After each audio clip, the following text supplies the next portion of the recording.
النهارده بعد المحاضره حضرتك هتروح البيت هتجيب لي ورقه فلوس كاب نصها هو ده اللي انت هتذاكره. معلش لما اقول لك ورقه واحده او نص ورقه من هنا لغايه امتحان اللغه، لا ده حلو قوي. ودول بكام بقى النص ورقه دول؟ ب10 درجات. يبقى دي كده جزء الاداره خلص. جزء الاقتصاد معايا، احنا عندنا المنهج اصلا بتاع اللغه لو احنا جينا بنتكلم بنقسمه كده، هو متقسم ما بين دكتورين. جزء المانجمنت ده جزء الإدارة معايا، وده عليه 10 درجات في الامتحان. حطيها بره. وبعد كده عندي هنا جزء الايكونومكس الاقتصاد، وده عليه 10 درجات في الامتحان معايا. الجزء ده حضرتك لما اقول لك نص ورقه فيها الماده عيب قوي ما تتشربش معايا. تتشرب في هنا، ما حدش ياخدها برشامه يقول لك بس هو في ناس تارجتت من دلوقتي اول ما قلت الجمله دي نص ورقه هاخدها في جيبي. لا نكتبها على معايا، لا نص ورقه تاخدها في مخك ما تاخدهاش في جيبك. تاخدها في جيبك ليه؟ واصله؟ خد بالك، يمكن انتوا سمعتوا من دكتور المحاسبه المحاضره اللي فاتت اخر جمله قالها معايا. فاكرين لما قال لك ايه؟ لما قال لك انا بالنسبه لي المحضر او البتاع ده الماده تمام، لو معاك برشامه انا كدكتور بيقول لك انا بكتب انه استفاد. عارف الدكتور لما يكتب ان هو استفاد من البرشامه بتاخدش ماده بثلاثه. بثلاث ايه؟ حضر محاضره المحاسبه اللي فاتت ممكن يكون سمع الجمله دي. حلو قوي. يعني هو الدكتور بيبرشموا لك ايه؟ بيدبسوا لك البرشامه في الورقه تمام، وبتتعرض لجنه شؤون قانونيه على الدكتور. الدكتور بيجي يبص على البرشامه ويبص على الاسئله اللي هو حاططها في الامتحان. لو ليه الاسئله اللي في الامتحان في منها في البرشامه دي تمام، بيكتب الدكتور كلمه استفاد. استفاد الجامعه ما بتسميش، بتديك 3 مواد. كم ماده؟ لو الدكتور ما كتبش استفاد دي بتاخد اللي هي الماده دي بس. واصله؟ لا ماده ولا 3. انا عندي تشيل الماده ما تاخدش برشامه. واصله؟ بس احنا برضو ما عندناش حاجه تستدعي ان احنا نشيل ماده خالص معايا. تعالى كده بالراحه. قلت لك الجزء ده عندك فيه كام درجه؟ 10 درجات. الجزء ده فيه كام درجه؟ معايا في جدول محترم كده الدكتور بتاع الاقتصاد اداه المحاضره اللي فاتت. في مشكله؟ الجدول ده حلو قوي قوي قوي قوي لانه ده عملي وهتقفله من منتهى السهوله. الجزء ده بيكلمك على ايه؟ على الاداره. المفروض انت خدت الاداره بالعربي. واصله؟ يا نهار اسود، ده الاداره بالعربي قد كده. لا، انت مش هتاخد ولا 1/10 من الاداره بالعربي. واصله؟ كل اللي عايزه منك ايه؟ كل اللي عايزه منك تعريف الاداره هي ايه؟ يعني ايه مدير؟ ايه الفرق بين الكفاءه والفاعليه؟ تمام؟ ايه وظائف الاداره؟ تمام؟ ايه الادوار الاداريه؟ المهارات الاداريه معايا، المستويات الاداريه. خلص منهج الاداره. القرار بس. يبقى انا عندي كام حاجه؟ كلام فاضي. تعالى كده هتمسك معايا الملزمه، واللي انا هقول لك عليه حضرتك تروح النهارده تعمله، والناس اللي بتتفرج اونلاين المفروض هتعمل برضو اللي انا بقول لها عليه. هتعمل ايه؟ سيادتك ورقه خارجيه بعد ما تخلص المحاضره دي، يا اما فرجه يا اما هنا. هتروح هتعمل ايه؟ هتجيب ورقه فلوسكاب تمام، وهتبدا تاخد اللي انا هقول لك خده طلعه بره. واصله؟ انت اللي هتعمل النص ورقه قبل ما انا اعملها لك. في مشكله حد كده؟ طيب انا عندي ملزمه اللي هي قبل النهايه. كثف قبل معايا ولا ايه؟ هاتولي صفحة 2.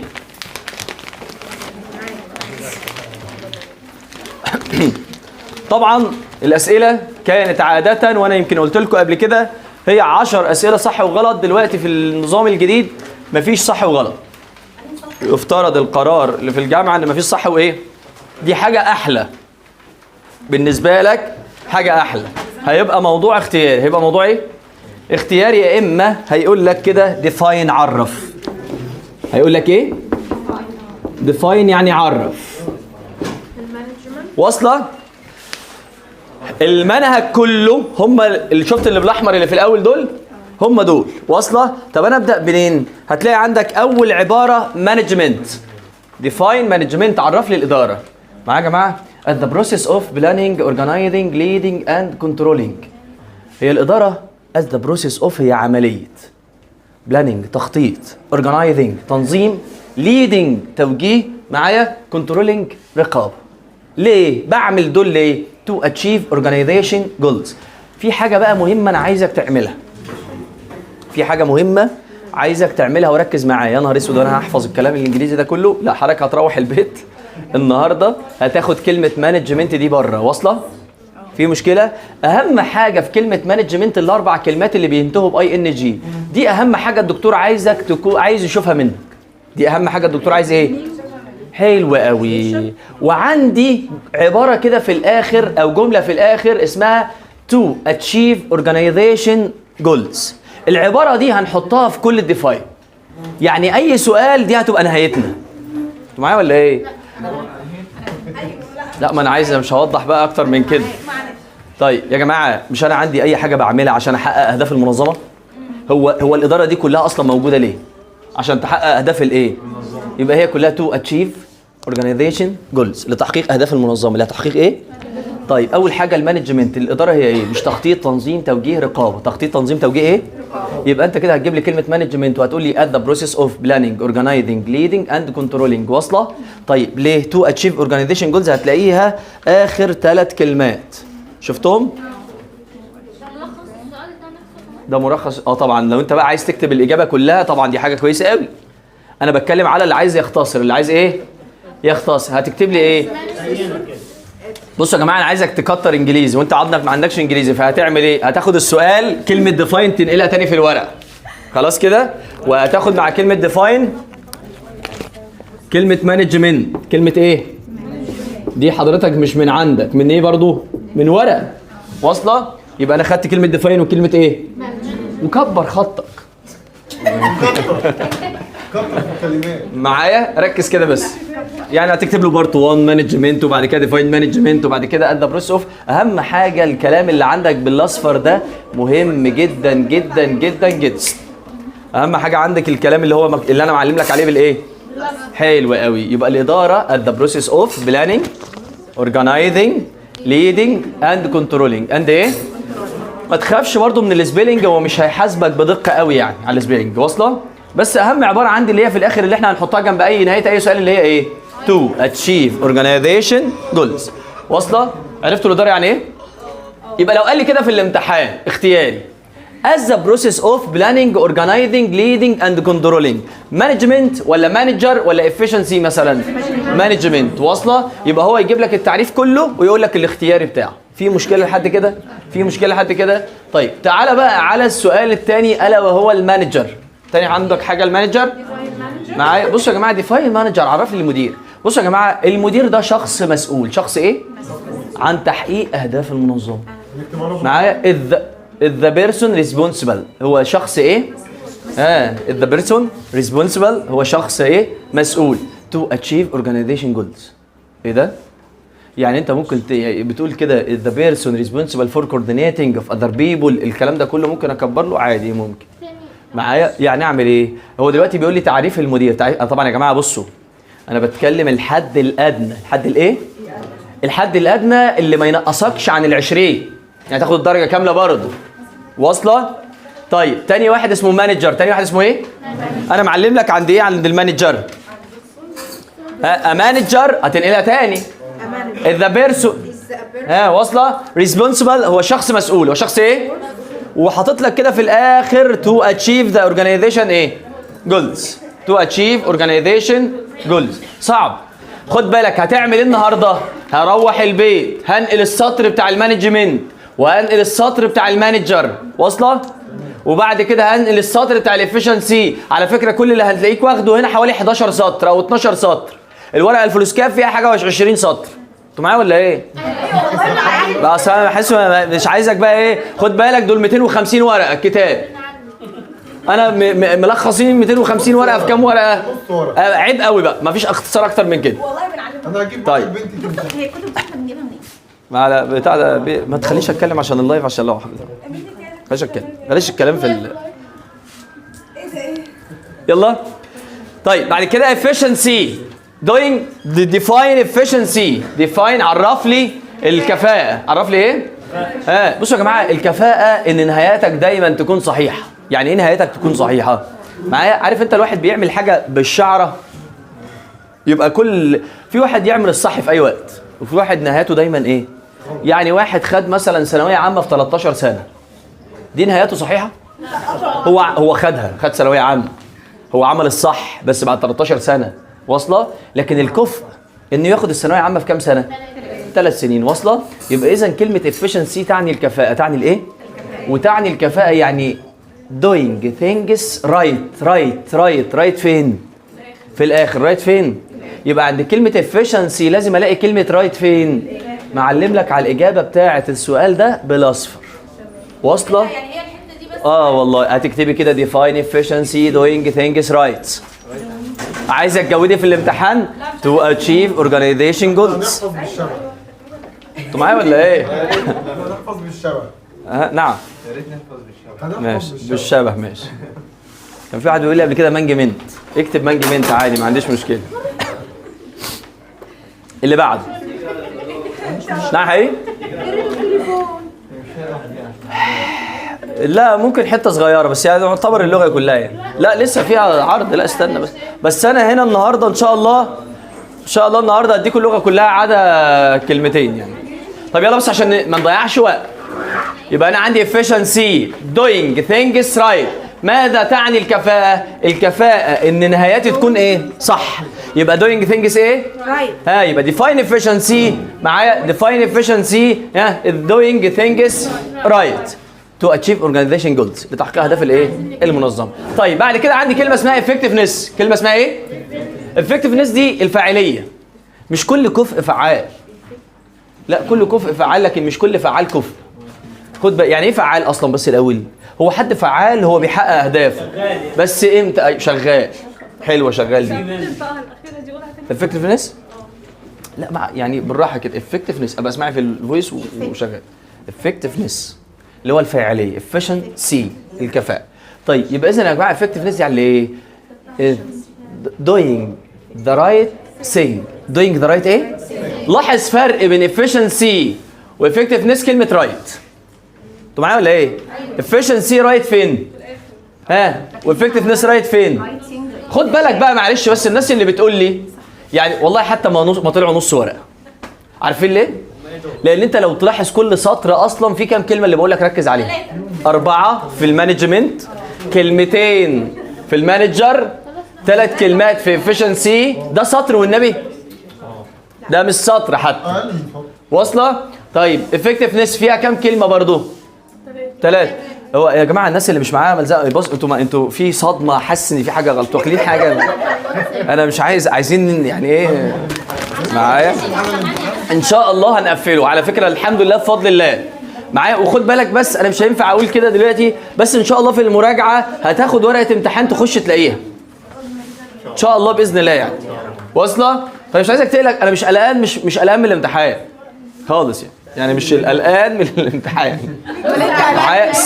فانا عايزك بس ايه ادي نفسك كده هدنه واستريح نفسيا خالص. الموضوع سهل الحمد لله بفضل الله. ايام ما كانت مقالي كانت الناس بتجيب معايا 20، وايام ما كانت بابل شيت الناس كانت بتجيب معايا 20. وفي حياتي الحمد لله بفضل الله ما حدش جاب معايا مقبول لغه ولا جيد، كله جيد جدا وانت طالع يعني. ما حدش الحق. ويبصوا بقى ويبقى يتارجت لك واحد لا يفقه شيء في اللغه. يعني لو انت ابيض لغه هتجيب 20. ازاي دي بتاعتي انا بقى مالكش دعوه، بس امشي باللي انا بقول لك عليه. واصله ولا ايه؟ طيب تعالى بقى كده السؤال رقم 4. يبقى انا عندي يا جماعه كده السؤال رقم 1 خلصناه.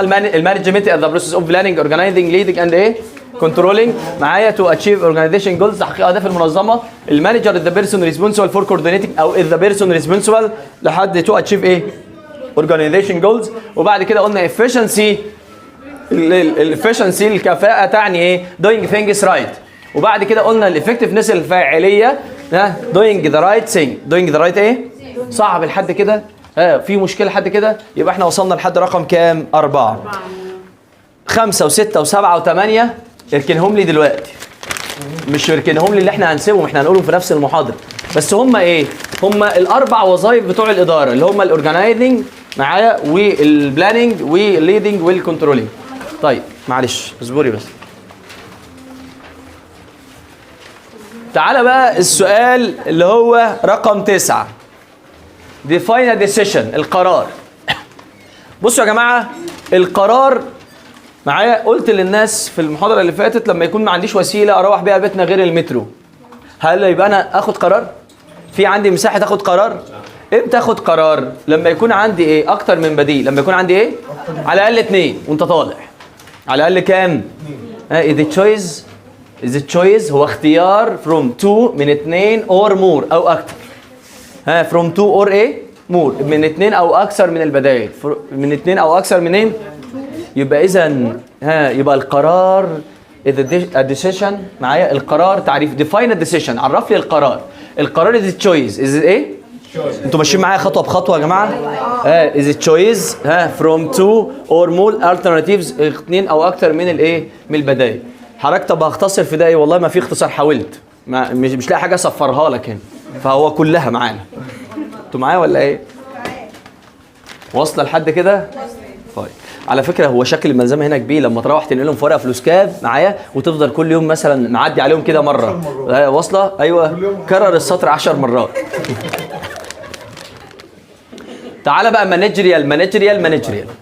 عندي مانجيريال ليفلز المستويات الاداريه، وعندي مانجيريال سكيلز المهارات الاداريه، وعندي مانجيريال رولز الادوار الاداريه. يبقى انا عندي كام مانجيريال؟ 3 مانجيريال ليفلز، مانجيريال رولز، مانجيريال سكيلز. وصل لحد كده؟ طيب تعالى كده عند اول سؤال. مانجيريال ليفلز المستويات الاداريه. المستويات الايه؟ الاداريه. ركز معايا، انا عندي كام مستوى؟ مش انا انتوا خدتوا في الاداره العربي المثلث بتاع ده الهرم الاداري. واصله؟ وكان الهرم الاداري اللي هو ايه؟ اللي هو التوب وميدل بعد كده فيرست لاين. انتوا معايا ولا ايه؟ وفيرست لاين. معايا؟ يبقى انا عندي كام مستوى اداري؟ توب ليفل، ميدل ليفل، فيرست لاين. واصله؟ يبقى انا عندي كام مستوى اداري؟ يبقى لما يقول لي مانجيريال ليفلز في الامتحان اكمل توب وميدل وفيرست. توب وميدل وايه؟ وفيرست. السطر ده معانا من ضمن السطور. انتوا معايا ولا ايه؟ طيب مانجيريال رولز. رولز نل انتربيرسونال، انفورميشنال، ديسيشنال. يبقى انا عندي كام دور اداري؟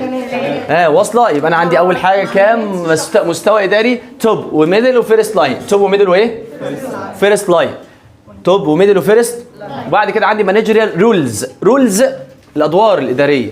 دور الاداري معايا انتربيرسونال رولز الدور الشخصي، انفورميشنال رولز الدور المعلوماتي او المتعلق بالمعلومات، ديسيشنال رولز دي ادوار متعلقه باتخاذ القرار، باتخاذ الايه؟ يبقى اذا انا عندي كام رولز؟ نل انتربيرسونال، انفورميشنال، ديسيشنال. واصله؟ في مشكله حد كده ولا ايه؟ طيب ركز بقى كده معايا. اخر حاجه مانجيريال سكيلز المهارات الاداريه. كام عندي؟ كام مهاره؟ تكنيكال مهاره فنيه، وهيومن مهاره انسانيه، وكونسبتوال مهاره فكريه او عقليه. تحت بعض 1 2 3. 1 2 3 انا عاملهم لك كومبليت. شفتهم؟ واصله؟ في مشكله حد كده؟ وهم ساعات كتيره قوي بيجوا كومبليت في الامتحان. اكمل. انتوا معايا ولا ايه؟ هتكتب لي الكلمه بس. في مشكله حد كده؟ طبعا في الامتحان عشان نكتر انجليزي فهنقول له كده مانجيريال تنقلهم تاني، وبعد ما تنقلهم تاني تكتب الايه؟ بس حذاري في امتحان اللغه تترجم للدكتور.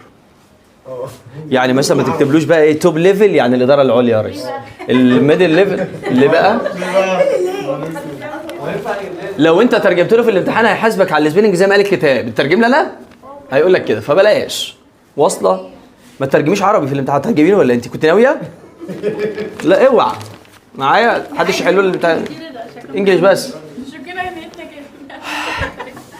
طب الحمد لله انا قلت. خلي بالك يا دكتور بقول بقى بعد كده. ما انا هقول بعد كده.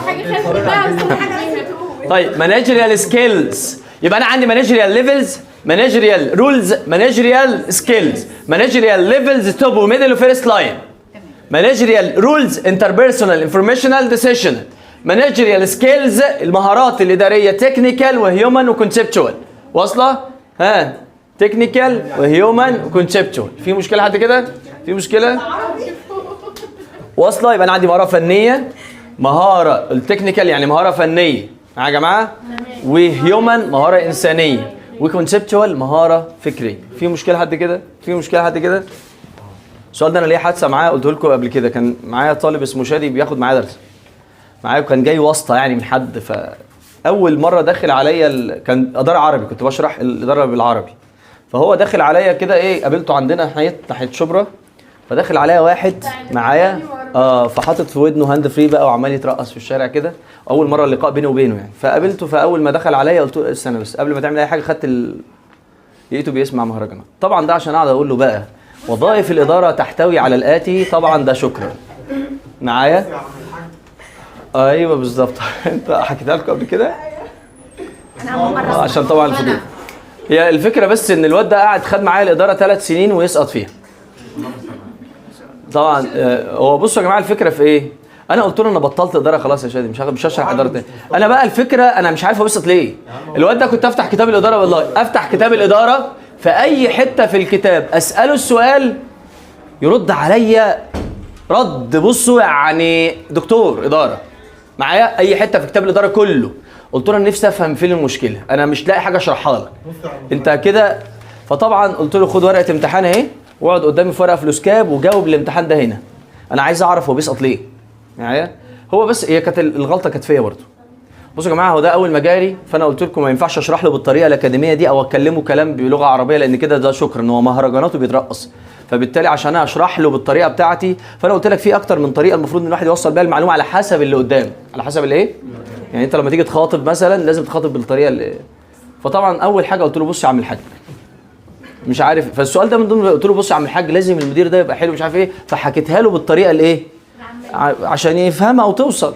اتاري ان هو بياخد الكلام مني كوبي بيست. فالدكتور بيقول له ما العلاقه بين المهارات الاداريه والمستويات الاداريه؟ معايا؟ فراح كاتب الدكتور بقى اول اجابه كده، بص يا عم الحاج لازم المدير يبقى حلو مع الناس اللي شغاله تحتيه، ودي المهاره بقى الانسانيه معايا، ولازم المدير يفهمها وهي طايره عشان ما حدش يشتغله، ودي بقى المهاره العقليه. لا المهاره الانسانيه بيقول لك بقى كاتب له ايه؟ لا يعني لو واحد مراته بتولد في المستشفى يروح يقف جنبه تمام مش عارف. على فكره يا جماعه الكلام ده في علم الاداره هو صح جدا. المدير لازم يتمتع بالمهاره الهيومن انسانيه. المهاره الايه؟ ايوه بس هو كده بيترجم اللي انت بتقوله غلط. هو بيكتب لا هو قالوا بصي ده لو يمارس اداره في شركه هيمارسها صح معايا. لازم المدير بقى يفهمه وهي طايره بقى، ودي بتاع المهاره الايه؟ الفكريه. لازم المدير يبقى فاهم في المكن اللي معاه عشان العمال ما تشتغلوش وتقول له المكنه بايظه، فدي بقى المهاره الفنيه معايا. دي المهارات الايه؟ الاداريه. المهم يعني بس هي الفكره في ايه زي ما بقول لك كده. ايه؟ هو كان بيسقط عشان كده. الحمد لله بقى في الوقت قلت له لا احنا لازم نغير طريقه الكتابه، عشان الحمد لله نجح في السنه دي. بس انا كنت بطلت اداره عربي. طيب يبقى انا عندي مانجيريال ليفلز، مانجيريال رولز، مانجيريال سكيلز. مانجيريال ليفلز المستويات الاداريه، وقلنا عندي كام مستوى اداري؟ توب وميدل وفيرست لاين. عندي مانجيريال رولز الادوار الاداريه انتربيرسونال انفورميشنال ديسيشن، وعندي المانجيريال سكيلز المهارات الاداريه تكنيكال وهيومن وكونسبتوال. واصله؟ في مشكله حد كده؟ ها السطور تحت بعض في البيت. علق لنا معلش يا دكتور على ايه؟ على نقطه اكتب او قولها انت كونسبتوال مفيش مشكله. بصوا يا جماعه السبيلنج يعني انت هي كونسبتوال شل فاهمين حاجه؟ المهم يعني كونسبتوال اكتبها كونسبتوال، طالما قريتها كونسبتوال اقراها كونسبتوال. واصله؟ انا مش جاي هنا في ناتكس، انا مش جاي هنا نتعلم النطق مع بعض. احنا كده كده مترجدين ان شاء الله باذن الله كورس انجليش هيبقى بعد الامتحانات. باشا حبيبي اتفضل. ولازم يعني بقى في الحياه اللي احنا عايشينها دي بقى مهم جدا. وانا يمكن انا قلت للناس قبل كده وبكرر تاني، لما تروح النهارده جوجل بلاي او الاب ستور على حسب تليفونك وهتقوم داخل معايا في قناه محترمه قوي لحد محترم قوي اسمها زي امريكان انجلش. زي امريكان انجلش ده برنامج على جوجل بلاي، نزله معايا، ده بتاع ابراهيم عادل، حد محترم قوي في اللغه، لحد ما نعمل الكورس معايا. انا بتكلم مش حكايه هنا. فزي امريكان انجلش دي قناه محترمه قوي، هتخش تتعلم فيها اللغه وانت قاعد في البيت ببلاش، وفيها مميزات. يعني انت مش هتنتقل من درس لدرس الا اذا عديت الاختبار. هو في اخر هو بيشرح لك الدرس حوالي 8 دقائق او 9 دقائق، بعد ما بتخلص الدرس بيقول لك ابدا الاسئله، فبتبدا الاسئله، لو جبت النص في الاسئله بيعديك على الدرس اللي بعده، ما جبتش بيقول لك عيد تاني. فبالتالي بتلاقي نفسك مش هيفتح لك درس الا اذا كنت اجتزت اللي قبله، هتلاقي نفسك مع الوقت خلصت كم كبير قوي. في مشكله حد كده؟ بس تابع معايا. المهم اللغه دي معانا 3 سنين؟ لا اخر سنه تعتبر لغه اخر سنه. يا عم ازاي ده في الترم الجاي لغه، مالكش دعوه بيها، انا هي دي اللغه اخر سنه معايا. ازاي؟ هقول لك انا بعدين برضو مش وقته. طيب يبقى انا كده يا جماعه بصوا، مانجمنت خلصناه، at the process of planning organizing leading and controlling صح؟ وبعد كده المانجر the person responsible for coordinating of other people معايا to achieve organization goals. انا قلت لك عند المانجر the person responsible هو شخص مسؤول to achieve organization goals، تحقيق اهداف المنظمه. في مشكله حد كده؟ وبعد كده قلنا efficiency الكفاءة تعني doing things right في الآخر واصلة. وبعد كده قلنا effectiveness يعني إيه doing the right thing في مشكلة حد كده. وبعد كده قلنا المانجيريال ليفلز التوب والميدل والفيرست لاين. وبعد كده قلنا المانجيريال رولز اللي هي interpersonal informational decision. وبعد كده قلنا المانجيريال سكيلز قلنا technical وهيومن وكونسبتوال. واصلة لحد كده؟ في مشكلة لحد كده؟ طيب السؤال اللي بعد كده بيقول لك إيه؟ بيقول لك سيبك منه مش عايزه. رقم 4 ظروف اتخاذ القرار مش عايزها. هو بصوا يا جماعه كومبليت ديسيشن ميكنج كونديشنز هو القرار يا اما متاكد سيرتينتي يا اما ريسك بتخاطر يا اما انسرتينتي معايا عدم تاكد. وصل سيرتينتي متاكد ريسك بتخاطر انسرتينتي عدم تاكد مش عايزك تتارجته يعني مش في الورقه اللي احنا بنقول نذاكرها. انتوا معايا ولا ايه؟ طيب سؤال رقم 5 مهم. اتش اورجانيزيشن لا هو ده بس اللي مهم. انا كل اللي قلته مهم. اصل انا حاسس ان الاقلام اشتغلت هنا بس انا ما فيش حاجه انا مختصر اصلا. ايش اورجانيزيشن هاف 3 كاركترستيك. كل منظمه ليها 3 خصائص. كل منظمه ليها كام خاصيه؟ 3 خصائص. كل منظمه ليها كام خاصيه؟ في مشكله حد كده؟ كل منظمه ليها بيربس وكل منظمه فيها افراد معايا ولا ايه؟ وكل منظمه ليها استراكشر هيك. كل منظمه فيها بيربس ليها غرض او هدف. كل منظمه فيها افراد بيبل. كل منظمه ليها ايه؟ استراكشر. كل منظمه ليها ايه؟ هيكل. ليها ايه؟ يبقى ايش اورجانيزيشن هاف 3 كاركترستيك. كل منظمه ليها 3 خصائص او كل منظمات بتتمتع بالثلاث ايه؟ خصائص. قلنا بيربس هدف بيبل استراكشر. في مشكله بعد كده؟ استراكشر اخر بيربس بيبل بيربس يعني غرض او هدف. بيبل معايا اللي هي افراد معايا استراكشر اللي هي ايه؟ هيكل. واصله؟ هو انت ليه ما كتبتش حاجه على البورد غير المثلث والدوائر دول؟ لاني انا بتوقع في الامتحان المره دي هيقول لك درو ارسم المانجيريال ليفلز والاورجانيزيشن. فاهمين حاجه؟ يعني هيقول لك ايه؟ هيقول لك درو ارسم. هيقول لك ارسم ايه؟ المانجيريال ليفل. يبقى انا دي هرسم مين؟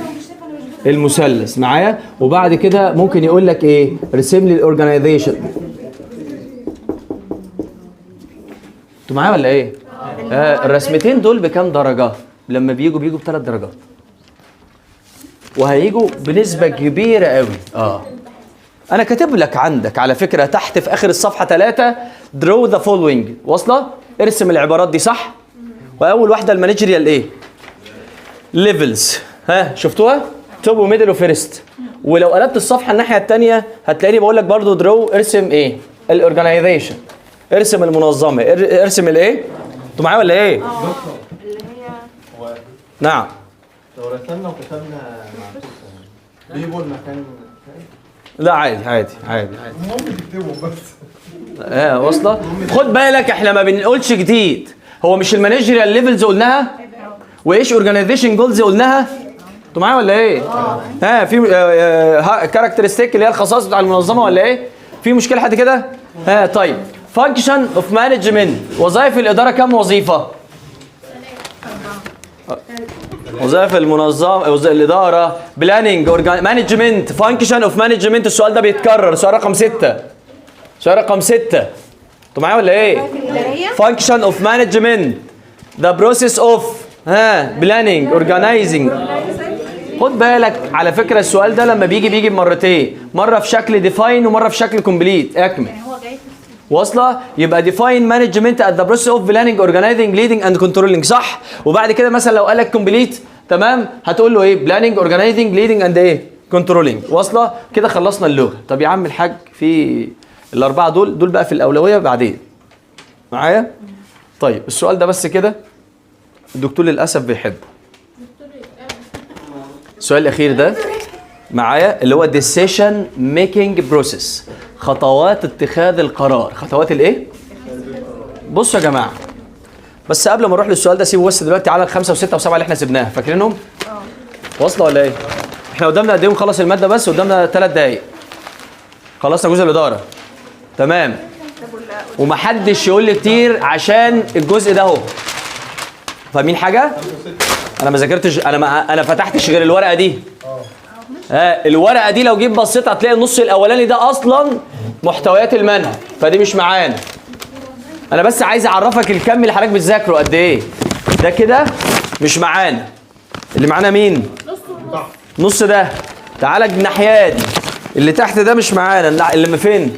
اللي فوق. طب الرسمه حضرتك والله متكرره فوق، طب الدايره متكرره هنا. انتوا معايا ولا ايه؟ واصله؟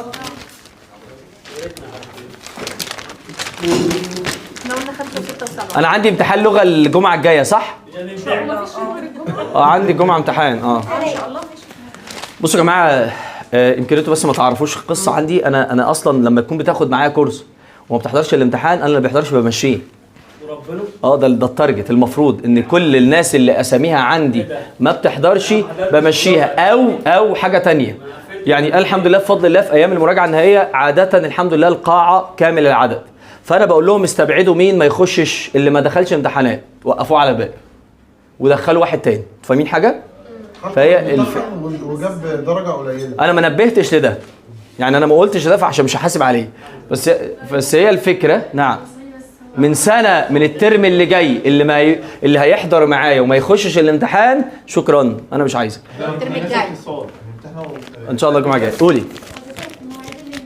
الترم الجاي انا عامل الجمعه والثلاث والسبت. الجمعه. طب والسبت؟ طب والثلاث؟ لا انا بعمل 3 مواعيد الامتحان. لو اللي اتزنق خالص بيكلمني وبظبط له ميعاد امتحان، بقول له روح هتلاقي حد. طيب حاجه الاهم من كده يا جماعه، الناس اللي اتنتشت منها الورقه النهارده وزعلانه، حضرتك اللي اتنشش منك الورقه انا منبه ان لازم الموضوع يبقى محاكي للي بيحصل، فهتتنشش منك هناك الورقه، يبقى زي ما اتنتشت هنا وانت سرحان ومعرفتش الورقه خلص هتتنشش منك هناك. لو تلاحظ الوجوه اللي راقبت عليكم مالهاش علاقه بينا اصلا. حد شافهم قبل كده؟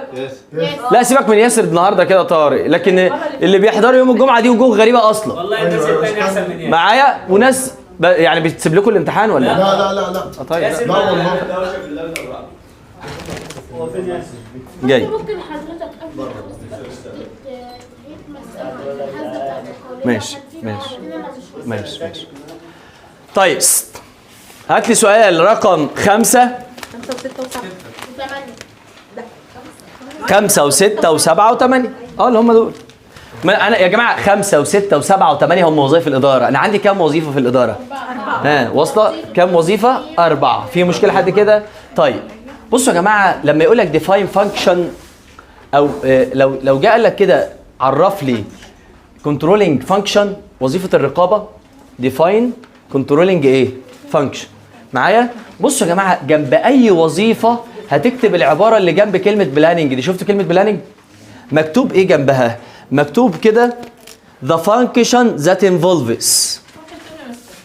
صفحه 2 يا جماعه. احنا ارقام، احنا 5 و6، احنا 1 2 3 4 وهكذا. احنا دلوقتي في رقم 5 اللي في صفحه 2. شفتوه؟ بلاننج فانكشن وظيفه التخطيط. عرفها لي. بصوا يا جماعه، اي وظيفه بتشمل حاجه. اي وظيفه ايه؟ يبقى اذا the function شفتوها that involves هي وظيفه تشمل. انتوا معايا ولا ايه؟ defining goals establishing strategies. بصوا يا جماعه، التخطيط هي establishing strategies اللي هي بناء الاستراتيجيات. بناء الايه؟ انت دلوقتي عشان تخطط يعني بتبني استراتيجيات، يعني بتبني ايه؟ حضرتك السطر ده هيتنقل. ها؟ انتوا معايا ولا ايه؟ في مشكله حد كده؟ السطر ده هيتنقل. واصله ولا مش واصله؟ ان شاء الله ان شاء الله والله ان شاء الله. طيب تاني سؤال organization function. معايا وظيفه التنظيم. معايا هتاخد لي الجزء برضو بتاع ايه؟ بتاع شفتوا the function that involves اللي فوق. انتوا عايزين نزود كلام صح؟ لما يجي عند اي تعريف لاي وظيفه the function that involves هي وظيفه تشمل. معايا it is an arranging او arrangement and structuring work. معايا وبرضو جنب اي وظيفه to achieve ايه؟ organization goals. يبقى في نهايتنا دايما to achieve organization goals. دي جمله ثابته هتحطيها بتزود لك الكلام في الامتحان ببلاش. انت معايا ولا ايه؟ طب لو استخدمنا الجملة اللي هي الأخيرة دي صح؟ هي الجزء مثلا لو دي. ضفنا في الجزء اللي هو من الاصفر ده هناخد بصي السؤال اللي هتتزنق فيه في الامتحان تكتب لي تو اتشيف اورجانيزيشن جولز. ايوه ما هي دي طبيعي عشان بس ما تتزنقش في كله. يعني مش هتزنق في ال10 اكتبهم ديفاين مانجمنت تو اتشيف اورجانيزيشن جولز. مش عارف ايه، على فكره حد عملها قبل كده ونجح، بس انا مش عايز كده يعني وانا قلت لك لما هي الفكره في ايه؟ بصوا يا جماعه، طبعا انا بقول لك هي على فكره القصه هنا مختصره معايا، وانت يمكن شايف بس الموضوع دلوقتي كده، لكن صدقني لما تنقل الكلام زي ما قلت لك في ورقه وتقعد تذاكر فيها اكتر من مره، تمام، الموضوع بسيط. هي اولا التعريفات هو هيقولها لك في الامتحان، انا عايزك بس تبقى انت ايه، عارف كل حاجه بعلمها من ايه. يعني مثلا التخطيط بلاننج، كلمه تخطيط واصله، فانا عشان اخطط ابني صح وابني بص التخطيط ده حاجه مش سهله، فلازم الكلمه بتاعته ما تبقاش سهله. establishing strategies، establishing ايه؟ strategies. ممكن يكتب لك الوظيفه ويقول لك هي دي بلاننج ولا اورجنايزنج ولا ليدنج ولا كنترولنج، واصله؟ يبقى هي مثلا يقول لك the function that involves هي وظيفه تشمل establishing strategies، بلاننج ولا اورجنايزنج ولا ليدنج ولا كنترولنج، يبقى بلاننج. انتوا معايا ولا ايه؟ حلو، بسمعوها في الفيديو. organization function هي وظيفه تشمل arranging and structuring work، معايا؟ هي ترتيب وهيكله، ترتيب وايه؟ وهيكله العمل وهيكله الايه؟ سؤال رقم 6. طيب سؤال رقم 7 leading function، معايا؟ برضو وظيفه القياده. it is the function that involves هي وظيفه تشمل working with people، معايا؟ تتضمن العمل مع الافراد and how to motivate them، ازاي احفزهم وازاي احفزهم، اشتغل معاهم وازاي ايه؟ احفزهم. في مشكله لحد كده؟ ايه؟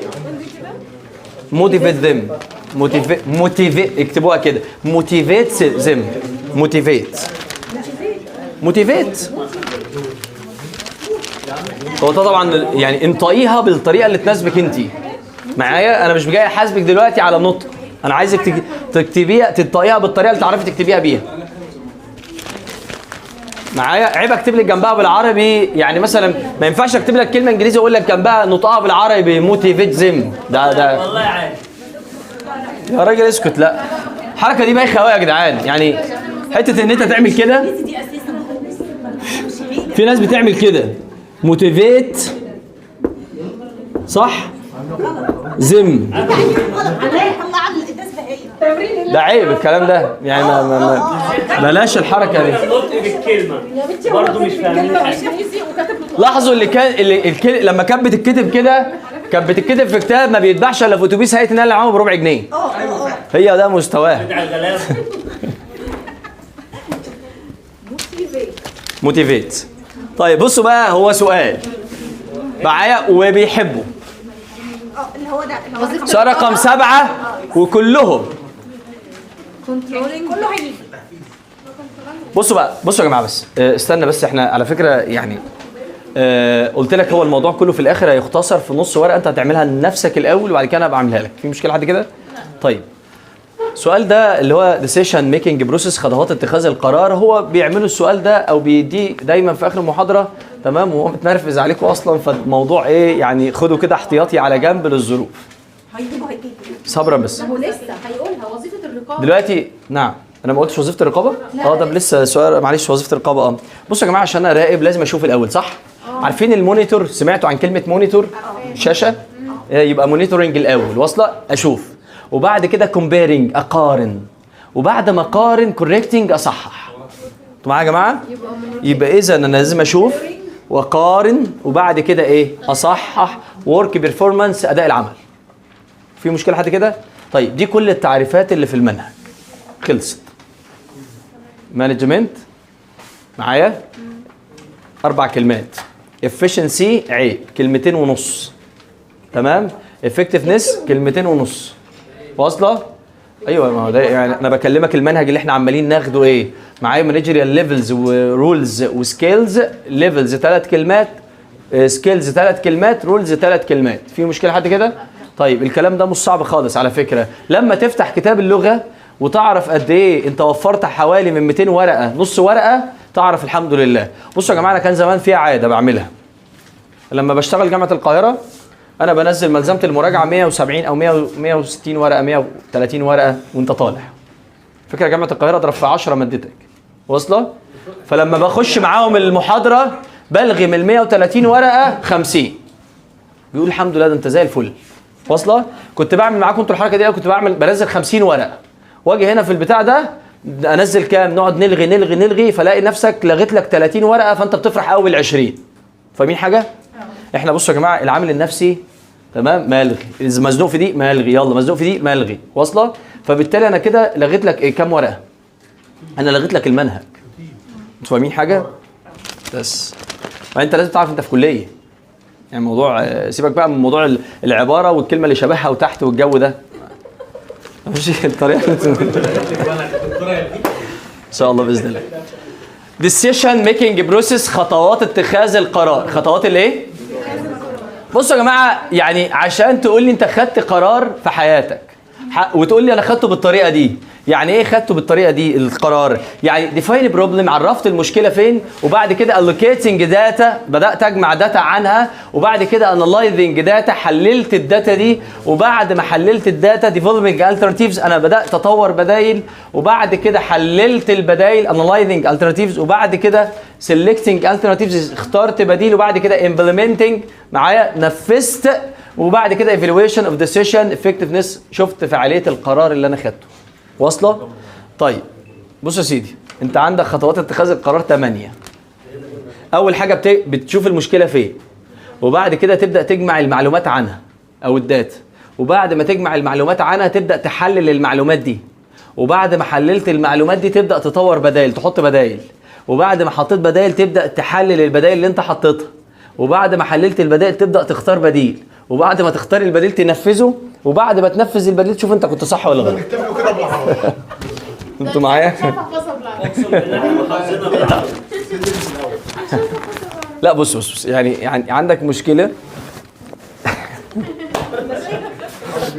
مشكله انت عندك مشكله مثلا في الماده دي معايا، تبدا تجمع الداتا عنها. طب الداتا كلها بتاعتها في ورقه معايا، تبدا تحلل الداتا دي تشوف ايه اللي انا هكبر لايه من دي معايا. طيب وبعد كده تحط بدايل، هبرشمها ولا هذاكرها واحفظها تمام، ولا احط سماعه في الامتحان في ودني وحد يقولها لي تمام. المهم يعني فتبدا تحط بدايل وتبدا تحلل كل بديل. طب انا لو برشمتها واتمسكت، خالد المصري قال لي في 3 مواد معايا، ولو السماعه برضو اتمسكت هيبقى حوار، ممكن تبقى ماده على الاقل واصله. بس واصلا لو حد، ولو السماعه اصلا وحد ملانه مش هعرف اتملى لان الموضوع انجليزي اصلا، في مشكله حد كده. ولو ذاكرت يبقى ده قرار صح، يبقى انا ايه اذاكر، يبقى انا ركزت في البدائل على ايه، بعد ما الاول حطيت بدائل وحللتهم معايا، وبعد ما حللتهم بدات اعمل ايه، اختار واحد منهم، اخترت بديل ان انت ذاكرت صح، نفذته بقى، اخترته نفذه، ذاكر بقى معايا. بعد ما نفذته ان شاء الله في الامتحان تقفل، يبقى انت كان قرارك صح. فهمتوا حاجه؟ يبقى كده ديفاين. لا مش هيحاسبك يا جماعه هي كوبي بيست. لا يا جدعان سهله بقى. طيب خلاص كده خلصنا جزء الاداره. حضرتك بعيدا عن السؤال ده هتعمل لي ورقه، هتاخد مانجمنت ذا بروسيس اوف بلاننج اورجانيزنج ليدنج اند كنترولينج تو اتشيف اورجانيزيشن جولز، وبعد كده efficiency معايا دوينج ثينجز رايت، وبعد كده effectiveness دوينج ذا رايت ثينج، وبعد كده نعمل على وظائف الاداره اللي هي قلنا اول حاجه بلاننج ذا فانكشن ات انفولفز، هي وظيفه تشمل معايا establishing strategies معايا بناء الاستراتيجيات طبعا برضو تو اتشيف اورجانيزيشن جولز، وبعد كده قلنا اورجانيزيشن هي it is the function معايا وظيفه تعمل arranging او arrangement معايا بتعمل على ترتيب and structuring وهيكله تمام. وبعد كده قلنا وظيفه التوجيه، قلت لك اهم كلمه فيها كلمه موتيفيزم اللي في الاخر خالص، وبعد كده وظيفه الرقابه قلت لك هنا مونيتورنج الاول اشوف، وبعد كده كومبيرنج، بعد كده كوريكتنج اصحح، وبعد كده قلنا المانجيريال ليفلز، مانجيريال سكيلز، مانجيريال رولز. مانجيريال ليفلز المستويات الاداريه، وقلت لك السؤال ده هيجي مثلث درو ارسم مانجيريال ليفلز المستويات الاداريه، وبعد كده قلت لك توب وميدل وفيرست، وبعد كده مانجيريال رولز قلت لك انتربيرسونال انفورميشنال ديسيشن، وبعد كده قلنا مانجيريال سكيلز اللي هي تكنيكال وهيومن وكونسبشوال واصله. طيب بعد كده قلت لك كل منظمه ايش اورجانيزيشن هاف 3 كاركترستيك، كل منظمه ليها 3 خصائص، بيربس بيبل ستراكشر معايا، ليها غرض وفيها افراد وليها وبتاع ده وليها هيكل وليها ايه هيكل. في مشكله لحد كده؟ وقلت لك هتعرفها فوق فاكمل وهتعرفها بالدوائر. معايا الدوائر دول عليهم 3 درجات. 3 درجات دول يعني نص يعتبر الاداره في رسمتين. انتوا معايا ولا ايه؟ اداره من 10. رسمه المثلث لازم اكمل بقى. لا توب ليفل مانجمنت. مع ان ليفل اصلا هي اللي موجوده ومانجمنت هي اللي اصلا سؤال الامتحان. فانت ممكن عشان تزودي كلام يعني توب ليفل مانجمنت، ميدل ليفل مانجمنت، فيرست لاين مانجمنت. هي كلمه مانجمنت اصلا هيبقى بارت 1 اصلا في الامتحان مانجمنت. معايا ولا ايه؟ طيب. وطبعا بصوا يا جماعه، يعني في حاله السؤال المقالي كل الاسئله هتنقلها تاني فرقه الاجابه. معايا ولا ايه؟ وبعد كده سؤال اتخاذ القرار. ميكنج بروسيس، خطوات اتخاذ القرار. ده سؤال مقالي. هو بصوا في حاله انه مخنوق منك السؤال بتاع الديسيشن ميكنج بروسيس ده هيقول لك اذكر بقى. تقوم انت راصص ال8. قفل لك الامتحان. ايه يا عم انت بتقول ده؟ ممكن نسيبه. طب دلوقتي دول ال10 درجات بتوع الماده. احنا بنقولهم يعتبر الناس اللي بتحضر مكثف معايا، الناس بتاعت الكورس المفروض قلناهم قبل كده بس احنا عدلنا موضوع صح وغلط. معايا انت هتسمعهم كام مره تاني الكلام ده؟ هتسمعه حوالي مني 3 4 مرات تاني. الكلام ده هيتعاد، يعني سيبك ما تتارجتش اول مره خالص. تمام؟ الحاجه الثانيه، خش امتحان يوم الجمعه. معايا والسبت والثلاث اللي جايين. معايا واغلط فيه. خد بالك والله. لا وعايز اقول لك على حاجه، انا هنزل الامتحان ازاي يجي مقالي. ازاي يجي مقالي امتحان اللغه. بابل شيت ومقالي. ما هو يا جماعه الامتحان بقى عندنا جزء بابل شيت وجزء ايه؟ مقالي. فانا بص انا عايزك تخش ما تعرفش تكتب فيه ولا كلمه. عايز اقول لك على حاجه، اقسم لك بالله لما بعد كده تاخد الورقه تاني ويبقى عندك فرصه تاني هتلاقي نفسك بتقفله. خلاص انا عرفت الغلطه ازاي. فهمتوا حاجه؟ واصله ولا ايه؟ فانا عايزك تخش وما تحققليش درجات. طيب تعالى بقى نخش على جزء الاقتصاد. جزء ايه؟ بصوا يا جماعه هبدا لكم على فكره يا جماعه الاقتصاد بقى عملي ولذيذ وفي جيبك ان شاء الله. اللي هو بارت 2. اللي هو بارت 2 اللي هو الاقتصاد. معلش هو اللي بعد كده ده ايه؟ هو ده دي اسئله لا انا مش عايزك تذاكر غير اللي انا قلته لك ده بس. الاسئله دي كانت معظمها صح وغلط، وطبعا الكلام اتغير من يومين 3 فما كنتش لحقت اعدل الملزمه. ليه هو خلاص ما فيش صح وغلط. ممكن نعملها احنا اختيارات وبارت شيت اختيارات ومقالي. كل المواد. كل المواد على مستوى جامعات مصر المفروض يعني.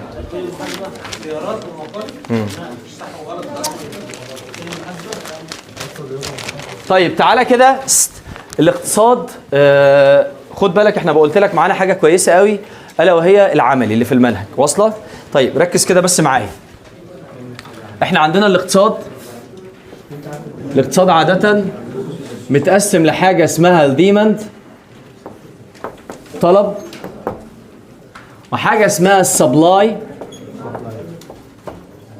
العرض، وحاجه اسمها الاكوليبريم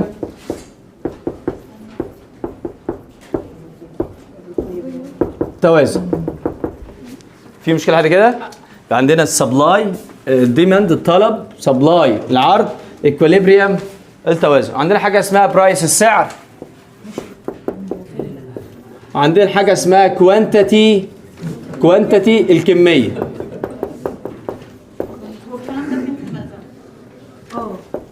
صبرا بس سيبك من الملزمه دلوقتي. يعني الملزمه على فكره المفروض لحد الطلب بس انا قلت لك هزود لك القصه شويه. طيب بصوا يا جماعه، بس انتوا خدتوا الطلب بالعربي صح؟ والعرض بالعربي. افكر بصوا يا جماعه تعالى كده بسرعه. علم الاقتصاد انا قلت للناس المحاضره اللي فاتت علم الاقتصاد ده اسسه عالم يوناني كان اسمه ارسطو.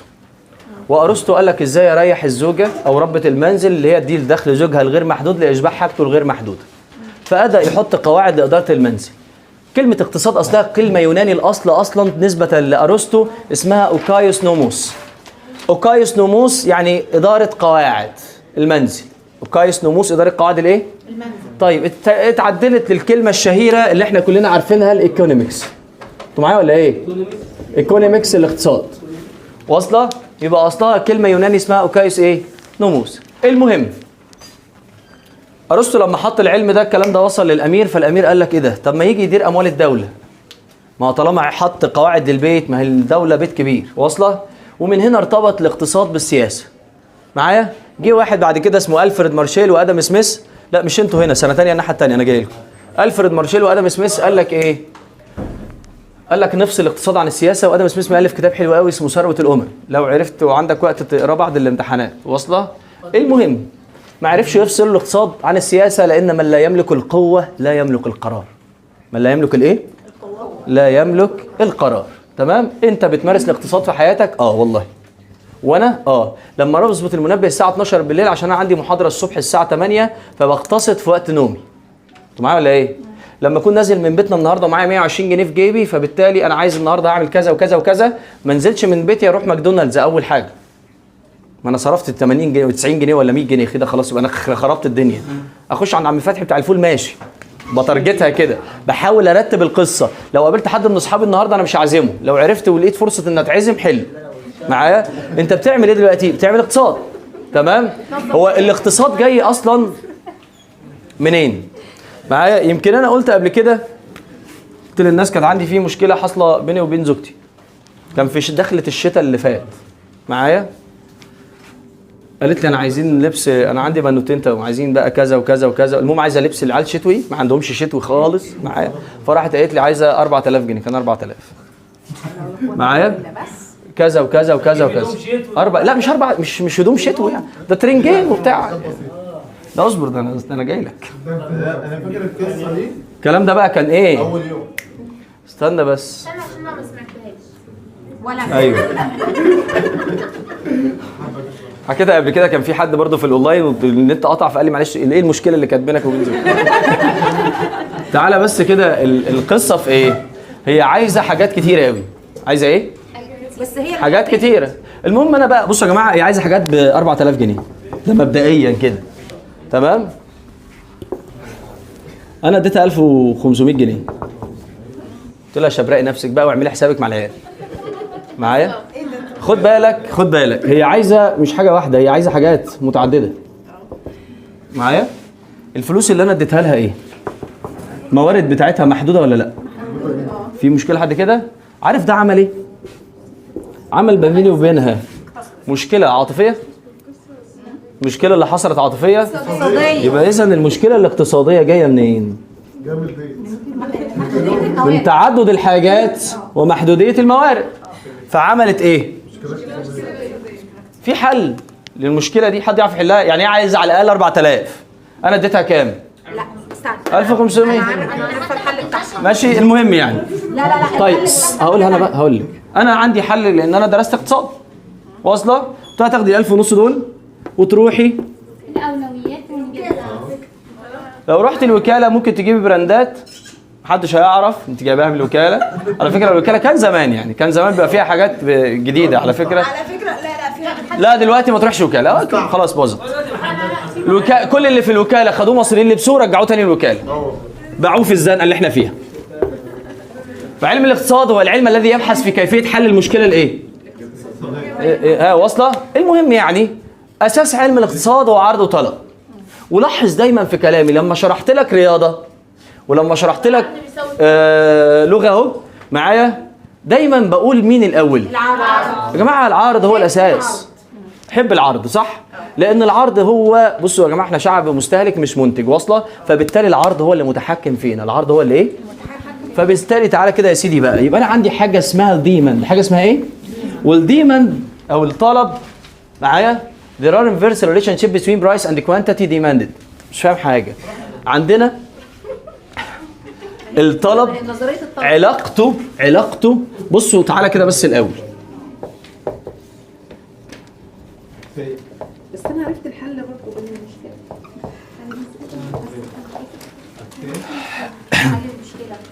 عندنا الطلب الاول، العلاقه ما بينه وبين السعر ما بيتفقوش. الاسعار تعلى الطلب يقل. يبقى العلاقه بين السعر والكميه المطلوبه علاقه طرديه. يعني ايه طرديه وعكسيه؟ بقول لك الاسعار علت، زادت، السعر زاد، الطلب قل، يبقى واحد زاد واحد ايه؟ يبقى علاقتهم ايه؟ عكسيه. طرديه يعني ايه؟ ده لما يزيد يخبط ده يزوده، فكده طرديه بيطردوا بعض. لكن لما ده يزيد ده يقل، يبقى دول ايه؟ يبقى العلاقه هنا ايه؟ انفيرس. احنا بنتكلم لغه بقى. واصله؟ هناك في الاقتصاد العلاقه ايه؟ عكسيه. العلاقه ايه؟ عكسيه. لكن هنا علاقه ايه؟ انفيرس. علاقه ايه؟ ركز كده، وخدنا جدول الطلب كده، هنا برايس وهنا كوانتيتي، ولنفرض ان الاسعار كانت جنيه 2 جنيه 3 جنيه. يبقى 3 على فكره يا جماعه خد بالك، انت ممكن تدرج اقتصاد عربي واقتصاد لغه دلوقتي. واصله؟ تعالى كده، انا كان جنيه 2 جنيه 3 جنيه، لما كانت بجنيه كنت بشتري 30 كيلو، لما بقت ب 2 جنيه بقيت اشتري 20 كيلو، لما بقت ب 3 جنيه هشتري 10 كيلو. واصله؟ يبقى لاحظ كل ما ان الاسعار زادت الكميات، يبقى العلاقه ما بينهم ايه؟ علاقه عكسيه. لما نيجي نرسم الكلام ده، هنا برايس او السعر، وهنا كوانتيتي الكميه، وهنا ده الزيرو، ادي جنيه 2 جنيه 3 جنيه، وهنا الكميات كانت 10 20 30. معايا ولا ايه؟ لاحظ ان اقل سعر هنا اللي هو جنيه كان واخد كميه كام؟ يبقى انا هقوم موصل ده كده، واصله ولا ايه؟ لما السعر عالي ل 2 جنيه ب 20، لما السعر عالي ل 3 جنيه يبقى العلاقه هنا علاقه ايه؟ عكسيه. واصله؟ يبقى العلاقه هنا علاقه ايه؟ عكسيه. يبقى اذا لما يجي يقول لك كده، على فكره بصوا يا جماعه، ممكن يجي يقولها لك كده بوزيتيف، يعني ازاي؟ علاقه طرديه. علاقه ايه؟ لو قال لي كده demand law، نظريه الطلب، there are inverse relationship between price and quantity. دي لا ما استنى انت ما تستعجلش، ما فيش صح وغلط، مفيش ايه. يبقى لما يقول لك كده there are inverse relationship between price and quantity demanded، يعني there are inverse relationship هي علاقه عكسيه بين برايس السعر and و quantity demanded الكميه المطلوبه. يبقى اذا ده الديماند ولا السبلاي ولا يبقى ده الديماند، ده الايه؟ لكن لما يقول لي كده there are positive يبقى ده الايه؟ السبلاي. يبقى ده الايه؟ طيب حلو قوي. جدول العرض، مش عندي هنا برايس وعندي كوانتيتي، هنا كان جنيه 2 جنيه 3 جنيه، لما كان بجنيه كنت بنتج لكم 10 طن، 2 جنيه هنتج لكم 20 طن، 3 جنيه هنتج لكم 30 طن. لاحظ هنا السعر بيزيد، الكميه بتقل وانتوا حافظين في ايه؟ عصبونيش بقى. هنا برايس وهنا كوانتيتي، 0 1 2 3 10